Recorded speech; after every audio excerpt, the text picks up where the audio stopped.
handle criticism, impact, and yung effect nun on someone's mental well-being. So yeah, I hope we can all be nicer. Umani ng malawak na atensyon at reaksyon mula sa publiko ang naging pahayag ni Kayla Estrada matapos niyang magsalita tungkol sa negative criticisms na patuloy niyang natatanggap, lalo na ang walang tigil na pagkukumpara sa kanya kay Catherine Bernardo sa gitna ng mga napapabalitang issue tungkol kay Daniel Padilla.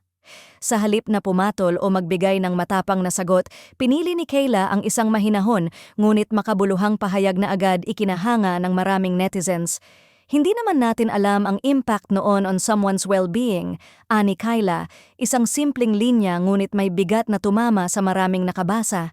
Para sa kanya, mahalagang paalala ito na ang bawat salita, komento, at paghahambing sa social media ay may dalang epekto, lalo na sa mental at emotional na kalagayan ng isang tao.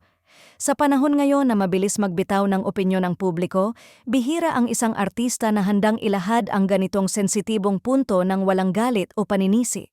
Ayon sa ilang netizens, mas tumindi ang pressure kay Kayla dahil sa patuloy na pagkakadikit ng kanyang pangalan sa mga usapin na hindi naman siya direktang sangkot. Dahil sa mga balitang may kaugnayan kina Catherine at Daniel, hindi na iwasan ang comparison mula sa itsura, personalidad, hanggang sa kung sino raw ang mas bagay o mas karapat-dapat. Para sa marami, dito malinaw na nagiging hindi na patas ang usapan dahil nagiging personal na atake na ito imbes na simpleng opinyon.